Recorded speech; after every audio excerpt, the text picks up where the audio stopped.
दोस्तों स्वागत है आप सबका हमारे इस यूट्यूब चैनल जीनियस मेकर पर। मैं हूं रंजित कुमार और आज की इस वीडियो में बात करने वाला हूं टेली कम्युनिकेशन एक्ट 2023 के ऊपर, यानी कि दूर संचार अधिनियम 2023 के ऊपर। दोस्तों इस कानून के अंतर्गत, इस एक्ट के अंतर्गत कुछ महत्वपूर्ण चीजें हैं जिसे आपको जानना चाहिए। यहां पर इस कानून के अंतर्गत जो है आपको 3 साल तक की सजा हो सकती है अगर कुछ गड़बड़ियां करेंगे तो, साथ में 50 लाख तक का जुर्माना है। अब कौन कौन से कंडीशन में है सारी बातें मैं बताने वाला हूं। यहां तक दोस्तों कोई भी टेलीकॉम कंपनी अब चाहेगी कि आपके घर पर, आपके निजी जमीन पर टावर लगे या फिर अन्य उपकरण लगे तो वो जबरदस्ती लगा लेगी, आप कुछ नहीं कर पाइएगा, आपका वहां पर इजाजत की जरूरत नहीं होगी। तो ये स्थिति हो गई है इस कानून के आने के बाद, यानी कि आपको गुड़ में जहर देकर के मारने का प्रयास किया जा रहा है। एक तो भाई रिचार्ज महंगा महंगा करके जो है सो तो परेशान लोगों को कर ही दिया है। एक फैमिली में जो है 5-6 लोग हैं, सभी को जो है महीना में 300-350 का रिचार्ज कराना पड़ रहा है। भाई 2000 तो ऐसे जा रहा है, ठीक है। तो बहुत सारी चीजें यहाँ पर घटित हो रही है और उसी से संबंधित ये कानून भी है, थोड़ा इसको समझ लीजिए। दोस्तों ये जो टेलीकम्युनिकेशन एक्ट 2023 जो है ये दिसंबर माह में ही जो है लोकसभा और राज्यसभा से पास हो चुका था। जो बिल आया था वो लोकसभा से दिसंबर माह में ही जो है पास हो गया था, राज्यसभा से भी पास हो गया था और साथ में राष्ट्रपति का भी मुहर लग चुका था। अब भाई वो तो बिल ही था एक्चुअली, ठीक है। अब कानून में लाने के लिए एक्चुअली गजट में पेश करना होता है। जिस दिन नोटिफिकेशन जारी होगा उसी दिन से वो कानून लागू होता है।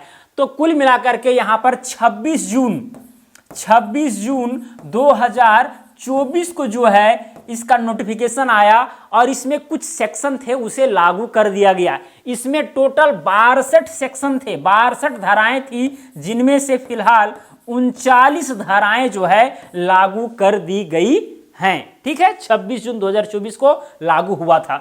अब ये जो कानून है, इसके पहले क्या क्या कानून थे भाई? इसके पहले Indian telegraph act 1885, Indian wireless telegraph act 1933, telegraph wires act 1950। तो बहुत पुराने कानून थे, उनके जगह पर जो है ये कानून जगह बना ली है। भाई समय के अनुसार बहुत परिवर्तन हुआ है, ठीक है, इस फील्ड में, टेलीकम्युनिकेशन के फील्ड में। तो वैसे कंडीशन में नया कानून का आना तो लाजमी था, जरूरी था। लेकिन जो गुड़ में जहर देके मारा जा रहा है ये बर्दाश्त से बाहर है क्या। चलिए दोस्तों अब यहां पर कुछ बातें करता हूं जो आपको जानना चाहिए। सबसे पहली बात दोस्तों, आप अपने जीवन काल में, इस कानून के अंतर्गत आप अपने जीवन काल में 9 से ज्यादा सिम नहीं खरीद सकते। तो ये बहुत ही इंपॉर्टेंट है, खरीद सकते, 9 से ज्यादा सिम नहीं खरीद सकते। अगर 9 से ज्यादा सिम खरीदेंगे तो जैसे ही 10वां सिम खरीदेंगे तो आपको यहां पर 50K यानी 50,000 का जुर्माना लगने वाला है। जैसे ही 11वां, 12वां, 13वां इसके आगे अगर आप खरीदते हैं तो वैसे कंडीशन में आपको यहां पर 2 लाख जो है प्रति सिम जो है जुर्माना लगेगा। तो 50,000 से शुरू होगा और 2-2 लाख करके फिर आगे वाला सिम में लगते चलेगा। अब यहां पर इसमें भी कुछ कंडीशन है, जैसे कि यहां पर नॉर्थ ईस्ट जो स्टेट है ये, ठीक है, चाहे अरुणाचल प्रदेश हो गया, असम हो गया, नागालैंड हो गया, ठीक है, मेघालय हो गया, ये सब जो स्टेट हैं, साथ में जो जम्मू कश्मीर है, यहां पर जो 6 ही सिम लोग खरीद सकते हैं। 6 सिम ही जो है खरीद सकते हैं, क्योंकि भाई यहां पर और भी ज्यादा सिम खरीदने से क्या होता है भाई, ऐसे वांटेड क्षेत्र है, थोड़ा सा खतरनाक क्षेत्र है, तो यहां पर अगर ज्यादा सिम अगर लोग खरीदेंगे तो फिर और भी दिक्कतें होती है। और इस चीज को आप खुद जानते हैं कि भाई ज्यादा सिम आदमी क्यों खरीदता है कि नहीं। तो यहां पर कम सिम खरीदने का प्रावधान किया गया, 6 ही सिम खरीद सकता है, बाकी बात अन्य स्टेट में 9 सिम खरीद सकते हैं, कोई दिक्कत वाली बात नहीं है, ठीक है। बाकी बात अगर और खरीदेंगे तो दिक्कत हो जाएगा। चलिए दोस्तों अब सिम खरीदने के ही मामला में अगर आप फर्जीवाड़ा तरीका से सिम खरीदते हैं, आप गलत कागजात पेश करके सिम खरीदते हैं, या फिर कोई मतलब किसी भी फर्जीवाड़ा तरीका से अगर आप सिम लेते हैं और पकड़े जाते हैं, वैसे कंडीशन में आपको 3 लाख तक का जुर्माना क्या बोलते हैं 3 साल तक जो है जेल हो सकती है, साथ में 50 लाख तक का जुर्माना हो सकता है। भारी जुर्माना है, जेल भी होगी। सोच लीजिए, क्या बोलते हैं, सावधानी हटी दुर्घटना घटी वाला हाल है। ठीक है, चलिए दोस्तों, अब यहां पर सिम वाला मामला तो आप समझ गए कि क्या होने वाला है। ठीक है, फर्जीवाड़ा तरीका से खरीदेंगे 3 साल की जेल, 50 लाख का जुर्माना।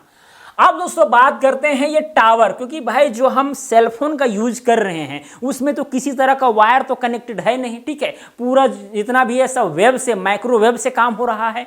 तो ये जो टावर लगे होते हैं इसी से वेब निकलता है, हमारे मोबाइल के पास आता है, मोबाइल से वेब निकलता है, यहाँ पर जाता है, फिर ये टावर अब जहाँ पर हम कॉल लगाए हैं वहाँ जो टावर होगा उसके पास जाएगा, उस टावर के नज़दीक जिस व्यक्ति के पास लगाए हैं वहाँ जाएगा। तो इस तरह से सूचना प्रसारित होती है। तो ये टावर भाई 5G आया है तो 5G में और भी ज़्यादा मात्रा में टावर चाहिए, क्योंकि भाई जितना जी आते रहेगा 5G 6G जितना बढ़ेंगे उतना हमको नज़दीक में टावर चाहिए, क्योंकि जो गमन कैपेसिटी होता है वेब का, किरण का, वो कम हो जाता है। ठीक है, 2G 3G में जो है गमन कैपेसिटी यानी कि डिस्टेंस ट्रेवलिंग जो कैपेसिटी है वेब का वो ज़्यादा था। ठीक है, अब जैसे जैसे हम जी बढ़ाते जाएंगे, जनरेशन बढ़ाते जाएंगे, वैसे कंडीशन में थोड़ा सा जो ये टावर है हमको नज़दीक में रखना पड़ेगा, तभी जो है वेब एक जगह से दूसरी जगह ट्रांसफ़र हो पाएंगे। ठीक है, तो वैसे कंडीशन में टावर लगाना पड़ेगा बहुत जगह में। अब क्या है कि भाई अंबानी जी को दिक्कत हो रही थी टावर लगाने में, भाई किसी के घर के यहाँ गए, भाई यहाँ पर टावर लगाना है क्योंकि यहाँ के लोगों को फायदा होगा। ठीक है, अब यहाँ पर लोग जो है टावर लगाने के लिए देते नहीं है, यहाँ पर हल्ला हो गया कि भाई, हल्ला क्या रियलिटी भी हो सकता है, हम इस पर कमेंट नहीं कर सकते हैं। कई लोग कहते हैं कि भाई हार्ट का बीमारी होता है, बहुत तरह का प्रॉब्लम्स होता है अगर घर के सामने टावर हो या ऊपर में टावर लगा हो तो। ठीक है, तो इस वजह से लोग इजाज़त नहीं देते हैं, बोलते भाई हम कमा के खा लेंगे लेकिन टावर मत लगाइए। तो ये समस्याएं आ रही थी, तो इससे जो है 5G कनेक्टिविटी या फिर बाद में जो अलग जनरेशन का आएगा उसमें तो दिक्कत होगा। तो इसके लिए नया कानून की जरूरत है जिसमें सरकार थोड़ा जो है लोगों को बाध्य कर दे। ठीक है, लोगों को मजबूर कर दे। ओके, और कंपनी को फायदा हो, तो कंपनी वाले अब चाहेंगे तो टावर जो है लगा सकते हैं आपके घर पास। अगर कंपनी को लगे कि यहां पर अगर टावर लगता है तो अच्छा काम करेगा और यहां के लोगों को सुविधा मिलेगी, वैसे कंडीशन में लगा सकती है। आप कानूनी रूप से नहीं जीत पाइएगा। और साथ में दोस्तों, कोई भी प्रचार प्रसार करने वाली जो कंपनियां होती है कभी भी मैसेज कर देगी, कभी भी कॉल कर देगी, तो ऐसा नहीं करना है। इस कानून के अनुसार अब ग्राहक से जो है पहले एक्सेप्ट कराना होगा। ठीक है, अनुमति लेना होगा, तब जाकर के जो है वो प्रचार प्रसार कर सकती है। अगर वो ऐसा नहीं करती है तो उसे भी जो है 2 लाख तक का जुर्माना हो सकता है। और इस कानून में ये भी चीज है दोस्तों, कभी भी अगर इमरजेंसी का मामला आता है, कभी देश की सुरक्षा की बात हो, तो वैसे कंडीशन में आपके मैसेजेस को, आपके कॉल को या कनेक्टिविटी को ब्रेक किया जा सकता है। अगर मान के चलिए कि भाई इस टावर से इस टावर तक कनेक्टिविटी जाना चाहिए, तभी जो है लोगों के बीच जो है आपसी संपर्क होगा, सूचनाएं प्रसारित होगी, तो अगर सरकार चाहेगी तो इसको डिस्कनेक्ट कर सकती है। और अगर चाहे तो भाई आपका जो पर्सनल मैसेज है वो भी ले सकती है, अगर देश की सुरक्षा की बात हो तब। ठीक है, विदेशी मामला हो, थोड़ा बहुत खतरनाक टाइप का मामला हो, तो वैसे कंडीशन में ब्रेक करके आपकी सूचना को भी ले सकती है, पढ़ सकती है, देख सकती है। तो ये भी चीज है दोस्तों जिसे आपको समझना चाहिए। और इंटरेस्टिंग बात यह है दोस्तों कि इस कानून को भारत डिजिटल निधि नाम दिया गया है, भारत डिजिटल निधि। अब क्या है कि इस अधिनियम के तहत जो है सरकार टैक्स भी लगाएगी, और उस टैक्स से जो पैसा मिलेगा वो क्या होगा, ग्रामीण में क्या होता है, ग्रामीण क्षेत्रों में थोड़ा ये सब सुविधाएं जो है दूर संचार संबंधी वो थोड़ा कम है, तो उसको ये किया जाएगा। ठीक है, तो कुल मिलाकर के जो भारत डिजिटल निधि है ना, ये कंपनी पर नहीं लगाई जा रही है, कुल मिलाकर के जनता के ऊपर लगाई जा रही है। क्योंकि सरकार अगर कंपनी पर लगाती है तो भाई कंपनी तो अपना प्रॉफिट लेके ही चलेगी, कुल मिलाकर के यहाँ पर चक्की में पिसाने वाला है जनता। तो बहुत सारी समस्याएं आजकल तो हो ही रही भाई, 25% के आसपास जो रिचार्ज बढ़ गया है, इससे काफ़ी लोग हताश हैं, परेशान हैं। कई लोग भाई BSNL की ओर शिफ्ट हो रहे हैं, लेकिन उसमें भाई सुविधा वैसा नहीं है। ठीक है, कनेक्शन नेटवर्क वैसा नहीं है, तो बहुत सारी समस्याएं उत्पन्न हो रही हैं। और यहाँ पर जितनी भी टेलीकॉम कंपनियां हैं भाई, किसी को कोई मतलब नहीं है कि भाई जनता क्या चाह रही है, जनता को क्या दर्द है, कुछ भी मतलब नहीं है, बस उसको पैसा चाहिए। अब सोचिए भाई, एक परिवार से 2000 3000 महीना, 4000 महीना जा रहा है भाई। इस हमारे देश में करोड़ों परिवार हैं। आप बताइए कि भाई एक दिन में अगर मान के चलिए आप 300 का रिचार्ज कराते हैं, एक व्यक्ति का एक दिन में 10 रुपये खर्चा है केवल क्या चीज में, केवल भाई अपने मोबाइल फोन के रिचार्ज में 10 रुपये खर्चा केवल मोबाइल में हो रहा है, डेली का डेली। ठीक है, अगर 10 परिवार है तो 100 रुपये डेली जा रहा है मोबाइल फोन में। तो भाई अगर यहां पर 140 करोड़ जनसंख्या है तो उसको आप 10 से गुना कर दीजिए। ठीक है, हालांकि 140 करोड़ नहीं देखेंगे मोबाइल, ठीक है, लेकिन फिर भी आप 100 करोड़ मान लीजिए मोटा मोटी। अब 100 करोड़ लोग हैं, उसको 10 से गुना करिए तो एक दिन में जो है उतना पैसा जा रहा है। अब आप कहिएगा कि भाई बहुत सारी इसमें खर्च भी हैं। अरे खर्च तो छोड़िए, इतना एक दिन में जाएगा तो भाई खर्च तो निकल ही जाएगा। प्रॉफिट बहुत धमाकेदार तरीका से हो रहा है। इसीलिए ना जो है अंबानी अडानी जो है ये सब अपने बेटे बेटियां की शादी में क्या करते हैं आपको पता ही है। ठीक है, विदेश से जो है करोड़ों अरबों रुपये में जो है सो नचनी मंगवाते हैं क्या।